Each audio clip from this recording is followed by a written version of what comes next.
अनुमान लगाया जा रहा है कि 2047 तक भारत की कुल खाद्य मांग मौजूदा मांग से दोगुनी हो सकती है। ये अनुमान भारतीय कृषि अनुसंधान संस्थान से संबद्ध national institute of agriculture economics and policy research के एक विश्लेषण में लगाया गया है। इसके साथ ही कहा गया कि भारत में पोषक तत्वों से भरपूर खाद्य पदार्थों जैसे बागवानी और पशु उत्पादों की मांग 3 से 4 गुना बढ़ने की संभावना है। बताया गया कि इस मांग को पूरा करने के लिए 176 मिलियन हेक्टेयर भूमि की आवश्यकता होगी, जो कि वर्तमान में 180 मिलियन हेक्टेयर है। अब चर्चा इस बात की है कि इन संभावित बदलावों का सामना करने के लिए क्या योजना बनाई जाए। तो इसको लेकर कृषि वैज्ञानिक सुझाव देते हैं और कहते हैं कि अब पारंपरिक अनाजों को ज्यादा पोषक और विविध बनाने की जरूरत है। सुझाव दिया गया है कि बढ़ती पोषण संबंधी जरूरतों और बदलती आहार प्राथमिकताओं को पूरा करने के लिए फल, सब्जियां, दालें और तिलहन जैसी प्रमुख फसलों के बारे में अधिक ध्यान देने की आवश्यकता है। साथ ही वैज्ञानिकों ने चावल और गेहूं जैसी पारंपरिक फसलों से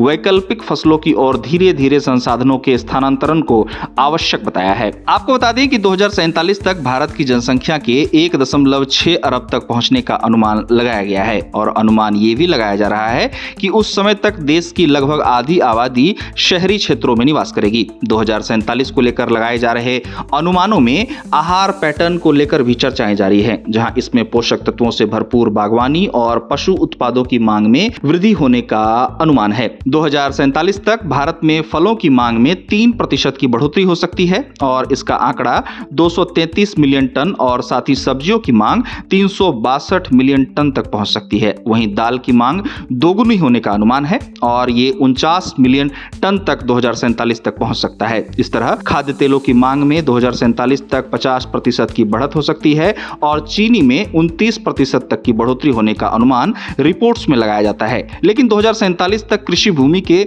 सिकुड़ने की आशंका ने चिंताएं गहरी कर दी हैं, जहां अनुमान है कि 2047 तक देश में प्रति किसान औसत जुताई का आकार वर्तमान लगभग 1 हेक्टेयर से घटकर 0.6 हेक्टेयर तक रह जाएगा। अब अगर ऐसा होता है तो इससे उपज पर असर पड़ने की चिंता है।